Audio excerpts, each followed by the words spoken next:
जी, बिस्मिल्लाहिर्रहमानिर्रहीम। स्टूडेंट्स अस्सलाम वालेकुम। जी, मैं हूँ advocate Waqar Ahmed Afridi, republic law academy सहवा से आपसे मुखातिब हूँ। स्टूडेंट, जैसा कि आप जानते हैं कि लॉ ऐड में जो सिलेबस है आपका कॉन्स्टिट्यूशन उसमें आपके कॉन्स्टिट्यूशन हिस्ट्री में से ना केसेस भी दिए हुए हैं। वो केसेस जो हैं वो तकरीबन 8 केसेस दिए हुए हैं। उसके नंबर कितने हैं? 5 है। ये 8 केस करेंगे, इनके ये आपको साइटेशन भी याद होनी चाहिए, इनमें जजेस कितने हैं वो भी याद होने चाहिए और इनमें फैक्ट्स एंड फिगर्स हुआ क्या है वो भी याद होने चाहिए। देन जाके आपके 5 नंबर पक्के होते हैं, ठीक है ना? और इंशाल्लाह ये हम आपको स्टेप बाय स्टेप सारे ही करवाएँगे, ठीक है? आइए, अभी हम आपको करवाते हैं जो मौलवी तमीज़ुद्दीन केस। मौलवी तमीज़ुद्दीन, अभी ये तो पहले मैंने आपको करवाया कॉन्स्टिट्यूशन का ना फंडामेंटल प्रीएम्बल से शुरू किया था। अभी ये जो केसेस वाला है ना, इसको भी तो हमने करना है ना। इसकी मैं डेमो क्लास आज आपको देता हूँ। डेमो क्लास में ये देखिए, अब हम सबसे पहले केस करेंगे मौलवी तमीज़ुद्दीन वाला, ठीक है ना? ये देखिए, कॉन्स्टिट्यूशनल हिस्ट्री में ऑफ पाकिस्तान में केसेस में Maulvi Tamizuddin Khan versus the governor general of Pakistan, ये जो है ना केस जो है, इसकी साइटेशन ये आपने याद कर लेनी है। PLD 1955 FC 240। पीएलडी होता है पाकिस्तान लीगल डाइजेस्ट, 1955 ईयर होता है। और फेडरल कोर्ट उस वक्त फेडरल कोर्ट थी, ठीक है ना? 1955 में फेडरल कोर्ट थी, सुप्रीम कोर्ट बाद में बनी। सुप्रीम कोर्ट मतलब कि उस वक़्त सुप्रीम कोर्ट को फेडरल कोर्ट कहा जाता था। अब जो वो सुप्रीम कोर्ट नाम है, ठीक है ना? फेडरल कोर्ट और जो 240 ये पेज नंबर है, ठीक है? जिस लीगल डाइजेस्ट में जो छपा उसका पेज नंबर की बात करें, 240 पेज ये केस पूरा लिखा हुआ है, पीएलडी 1955 एफसी 240, ठीक है ना? ये पूरी इस केस की साइटेशन है, ये आपने याद कर लेनी है। मौलवी तमीज़ुद्दीन केस जो है ना, केस जो है एंड इट्स कॉन्सिक्वेंसेस क्या थे?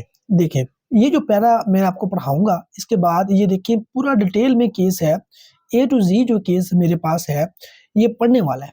एक तो इससे पढ़ने से आपकी जो हिस्ट्री यानी कि जो आपको पता चलता है और आपको लॉ के भी पता चलता है और आपका पेपर भी पास होता है। ये मैं आपको अभी डेमो लेक्चर में जो है ना, हमारा अभी डेमो लेक्चर चल रहा है ना, डेमो क्लास चल रही है। इस डेमो क्लास में ये मैं आपको पूरा नहीं पढ़ाऊँगा, मैं आपको ऐसे करूँगा, आपको ब्रीफ फैक्ट्स जो है ना, वो बता कर ना यानी आपको क्लियर कर दूँगा, ये सारा केस ही क्लियर हो जाएगा इंशाअल्लाह, ठीक है ना? आपको यानी आपका टाइम ज़्यादा नहीं लिया जाएगा और जब आप जब सेशन जॉइन कर लेंगे, सेशन स्टार्ट हो जाएगा, देन आपको एक-एक चीज़ आपको ना करवाई जाएगी। उससे क्या होगा फ़ायदा, आपके दिलो-दिमाग में हर चीज़ बैठ जाएगी, ठीक है? ये देखिए, the Indian independence act 1947 established 2 independent dominions. 2 ये देखिए ना, द इंडियन इंडिपेंडेंट एक्ट, ये इंडियन इंडिपेंडेंस एक्ट जो है, ये आया था कि जो इंडिया है उसको 2 हिस्सों में डिवाइड करने के लिए, 2 डोमिनियंस बनाने के लिए, फ्रॉम द एर्स्टाइल इंडिया सब कॉन्टिनेंट को, ठीक है ना? इंडिया और पाकिस्तान में 2 डोमिनियंस में इसने डिवाइड किया, ठीक है ना? आगे चलते हैं। Two separate constituent assemblies were set up in these dominions to frame their future constitutions. ठीक है, कि वो अपना अपना कॉन्स्टिट्यूशन बनाए। इंडिया ने क्या किया? Indian constituent assembly promulgated the India constitution on the 26 January 1950। 1950 में ही यानी कि उन्होंने क्या कर दिया, उसका आगाज कर दिया जो कॉन्स्टिट्यूशन बनाने का, ठीक है? However Pakistan constituent assembly could not conclude any final draft, और पाकिस्तान असेंबली ने कोई फाइनल ड्राफ्ट नहीं यानी कि किया, जबकि इंडिया ने 1950 में ही अपना कॉन्स्टिट्यूशन बना लिया था। बात क्लियर हुई, दोनों एक वक्त पे आज़ाद हुए, दोनों डोमिनियन में उन्होंने कॉन्स्टिट्यूएंट जो असेंबली है, कानून बना साज असेंबली यानी कि बना दी। उसमें क्या हुआ, इंडिया ने 1950 में ही बना लिया और जबकि हमने कोई फाइनल ड्राफ्ट मुकम्मल ही नहीं किया, ठीक है? आगे, after 7 long years of the internal bickering and the failed attempt to at reconciliations, the Constituent Assembly was finally ready to promulgate the Constitution of Pakistan. अब जो तकरीबन 7 साल का अरसा लग गया कि जो कॉन्स्टिट्यूशन असेंबली जो है ना, वो उन्होंने एक फाइनल ड्राफ्ट तैयार किया और जो कि उन्होंने उस कॉन्स्टिट्यूशन ऑफ पाकिस्तान का उससे यानी कि आगाज़ होना था। कंट्रेरी टू एक्सपेक्टेशन, जो एक्सपेक्टेशन लगाई थी उसके उल्ट हुआ। क्या हुआ? The governor general Ghulam Mohammad, imposed an emergency, उसने emergency लगा दी in the country में and dissolved the constituent assembly, और उसने constituent assembly जो constituent assembly बनाई थी उसको dissolve कर दिया, उसको dissolved कर दिया, ठीक हो गया।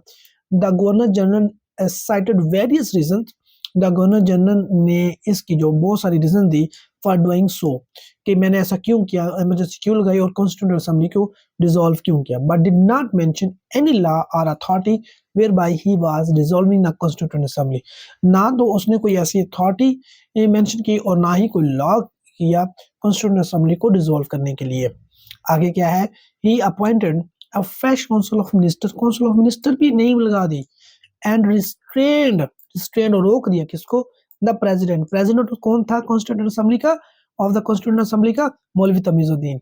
इस वजह से मौलवी तमीजुद्दीन के नाम से ये केस है। मौलवी तमीजुद्दीन को प्रेसिडेंट था कॉन्स्टिट्यूंट असेंबली को, उसको रोक भी दिया कि आपने कोई यानी कि काम नहीं करना, from exercising his official duties, जो उसकी ऑफिशियल ड्यूटीज है उसको पूरा एक्सरसाइज करने से, ठीक है ना। एग्रीव्ड जो मौलवी तमीजुद्दीन था, इसको यानी कि बड़ा बुरा लगा कि इसने अच्छा नहीं किया गवर्नर जनरल गुलाम मोहम्मद ने, उसने Maulvi Tamizuddin Khan invoke the original jurisdiction of the Sindh code of the chief court of the Sindh, जो चीफ कोर्ट ऑफ सिंध थी ना सूबे की, उसको यानी कि इन्वोक किया, सीकिंग रिट ऑफ कोवरेंटो, दो रिट्स की, दो रिट ऑफ कोवरेंटो की और रिट ऑफ मैंडामस की, against the federation of Pakistan federation of Pakistan के खिलाफ, मतलब गवर्नर जनरल के खिलाफ, एंड न्यूली अपॉइंटेड मिनिस्टर, और जो न्यूली अपॉइंटेड मिनिस्टर हुए थे, मिनिस्टर ऑफ काउंसिल अपॉइंट की थी उसने गवर्नर जनरल ने, उसके खिलाफ कि इनको किस खाते में आपने अपॉइंट किया।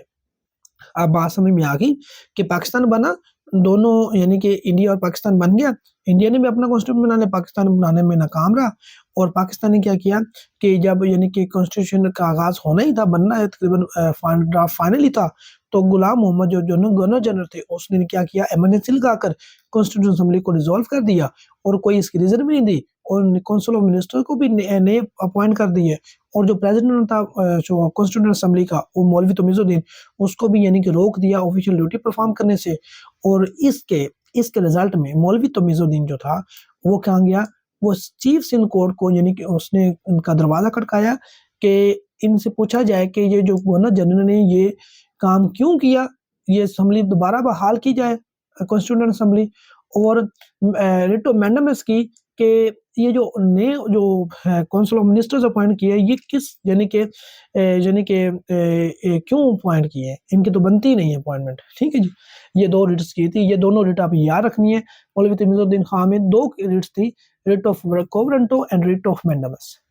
ये मैंने आपको थोड़ा सा बैकग्राउंड बता दिया। अब हम पूरा केस पढ़ने की बजाय मैं आपको ब्रीफ फैक्ट्स पे लेके जाता हूँ, ठीक है ना। मैंने नीचे ब्रीफ फैक्ट्स आपके लिए लिखे हुए, आपकी आसानी के लिए उस पे चलते हैं, ठीक है, ताकि आपको थोड़े से 5-10 मिनट की जो वीडियो में ये सारा कुछ आसानी से समझ आ जाए। ये देखिए, brief facts of the Maulvi Tamizuddin Khan versus the governor general of Pakistan, PLD 1955 FC 240। ये ठीक है, आगे चलते हैं जी। जैसे 14 अगस्त 1948 को क्या 47 को, सॉरी यहाँ पे 48 हो गया, 14 अगस्त 1947 को क्या बना, पाकिस्तान बन गया, ठीक है। पाकिस्तान बनने के साथ साथ आप देखिए जब जब भी कोई कंट्री बनता तो उसको चलाने के लिए कानून की तो जरूरत होती है, और कॉन्स्टिट्यूशन तो बहुत नेसेसरी है कंट्री को चलाने के लिए। अब कॉन्स्टिट्यूशन नहीं था पाकिस्तान के पास, तो इसके लिए क्या किया, तो फिल वक्त पाकिस्तान ने adopted the government of India act 1935, government India act 1935 को अडॉप्ट कर लिया, कैसे, एज इंटरिम कॉन्स्टिट्यूशन के तौर पर, ठीक है ना, अबूरी आइन के तौर पर उसको बना अडॉप्ट कर लिया। जब तक हमारा अपना आइन नहीं बनता हम इसके मुताबिक अपनी गवर्नमेंट चलाएंगे। गवर्नमेंट ऑफ इंडिया 1935 ये आपने याद रखना है। जब पाकिस्तान बना तो पाकिस्तान ने क्या किया, पाकिस्तान के पास अपना कॉन्स्टिट्यूशन नहीं था तो उसने बनाना था बुरी तौर पर, फिलहाल उसने अपना यानी कि गवर्नमेंट ऑफ इंडिया 1935 को अडॉप्ट किया एज इंटरिम कॉन्स्टिट्यूशन के तौर पर। ये आपने याद रखना है, ये भी आपके MCQs में आ सकता है।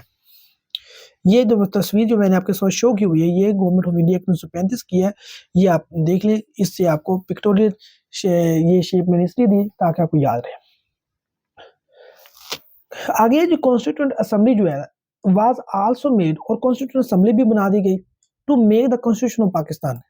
ये कॉन्स्टिट्यूशन असेंबली क्यों बनाएगी? कॉन्स्टिट्यूंट असेंबली इसलिए बनाई कि वो पाकिस्तान के लिए कॉन्स्टिट्यूशन बना सके, ठीक है ना। इसके दो पर्पस थे, टू पर्पस थे इस कॉन्स्टिट्यूंट असेंबली के। कौन से दो पर्पस थे?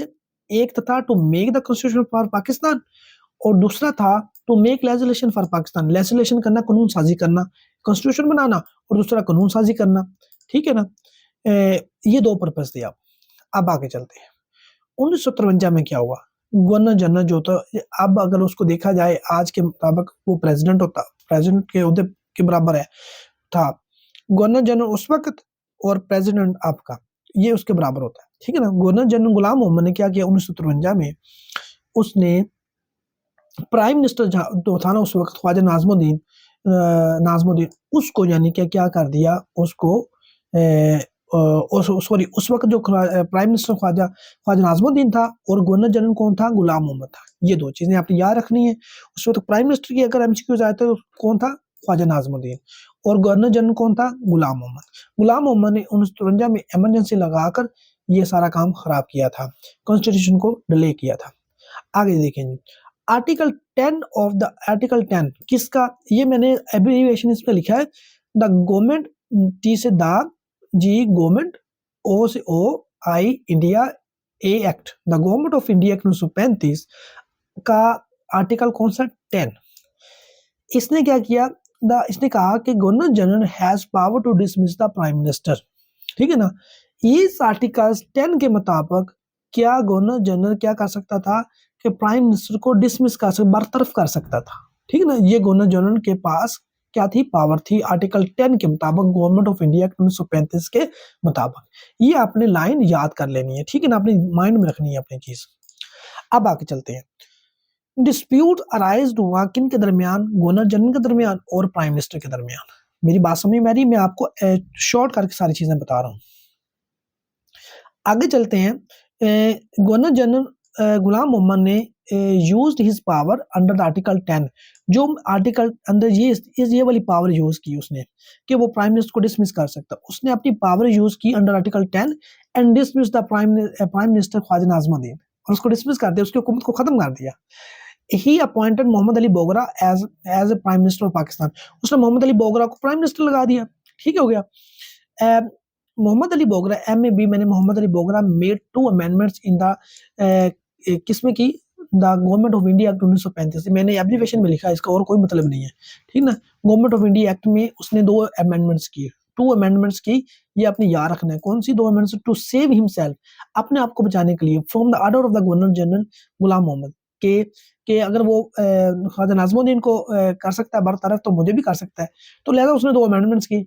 He thought that if he could dismiss Nazmuddin, he can also dismiss me. वो मुझे भी डिसमिस कर सकता है। So he amended the act to save himself. उसने जो एक्ट था ना, उसको, जो गवर्नमेंट ऑफ इंडिया एक्ट, उसको अमेंड किया। उसमें 2 अमेंडमेंट्स किए। वो 2 अमेंडमेंट्स कौन सी थी? वो आइए आपको भी पढ़ा देते हैं। एक तो आर्टिकल जो 10 जो है ना, उसको रिपील कर दिया, खत्म कर दिया। ये पावर ही खत्म कर दी उसने गवर्नर जनरल की। कौन सी? कि वो गवर्नर जनरल के प्राइम मिनिस्टर को डिसमिस कर सकता है, उसको कि उसके पास पावर है। ये पावर ही खत्म कर दी, आर्टिकल 10 खत्म ही कर दिया। और article 223A was added to establish the writ jurisdiction of the court, और कोर्ट की रिट जुरिडिक्शन को यानी कि एस्टैब्लिश कर दिया कि आर्टिकल 223 ऐड किया गया कि कोर्ट के पास जो रिट्स हैं, कोवरेंटो मैंडामस, यानी कि कोर्ट के पास जाया जा सकता है किसी भी हुकूमत के इलीगल एक्ट के तहत कि उसने ये एक्ट क्यों किया, किस कानून के तहत किया, और अगर किसी को हेबियस हस्बे बेजा में रखा जाता है, हब्से बेजा में, उसके खिलाफ भी जाया जा सकता है। मतलब कि आर्टिकल 10 को खत्म कर दिया गया और 223 आर्टिकल को ऐड कर दिया गया।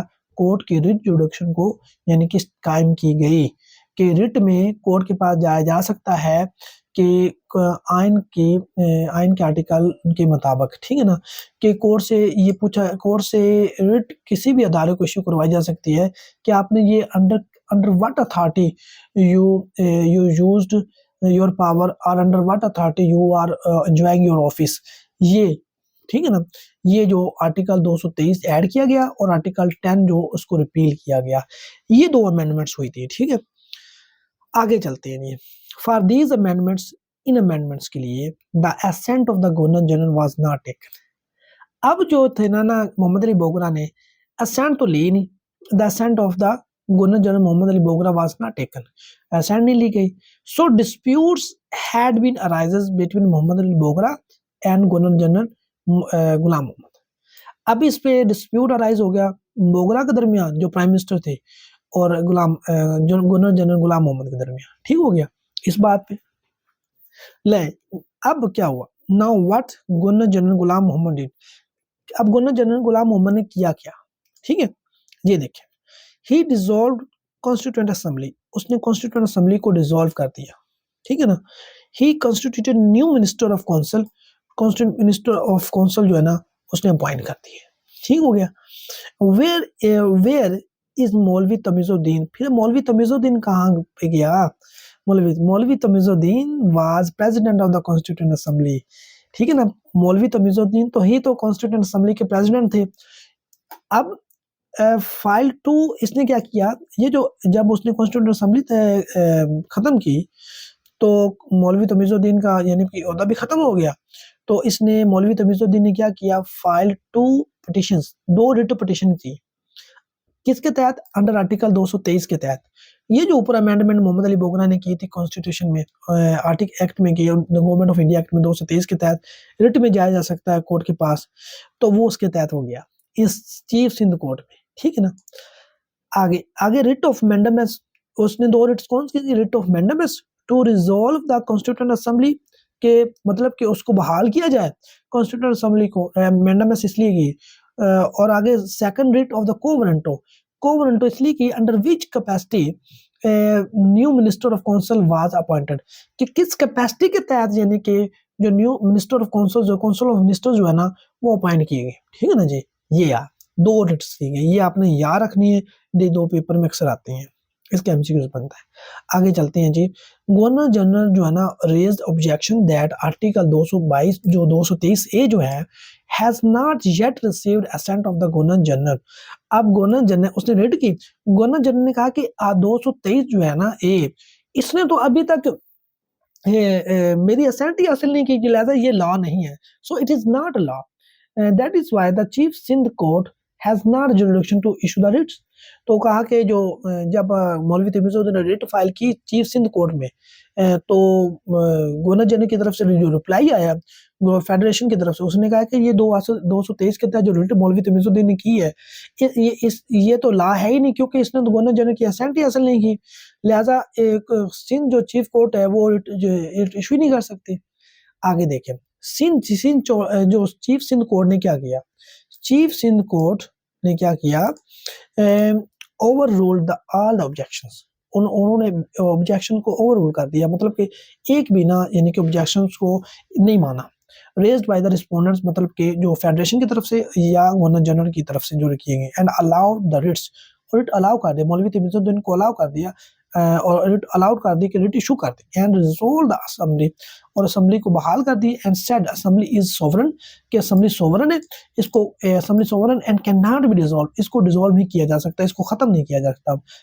प्लस और कहा full bench validated 2 amendments in made in the government of India act 1935, और जो अमेंडमेंट्स की थी जो बोगरा ने की थी उसको वैलिडेट भी कर दिया, दोनों अमेंडमेंट्स को, कि बिल्कुल ठीक की गई हैं, ठीक है। अब यहाँ तक बात क्लियर हुई, हम आगे चलते हैं। और थोड़ा सा रह गया, ब्रीफ में बता रहा हूँ आपको, डिटेल में हम आप जब क्लासेस शुरू होंगी उसी में पढ़ेंगे। Appeal was filed in federal court में। अब जब जो चीफ सिंध कोर्ट जो है जिसने ये कहा कि अब असेंबली बहाल कर दी, गवर्नर जनरल के ऑब्जेक्शन को ओवर रूल कर दिया और जो अमेंडमेंट्स उसको भी वैलिडेट कर दिया, तो जनाब गवर्नर जनरल क्या चले गए, फेडरल कोर्ट में चले गए।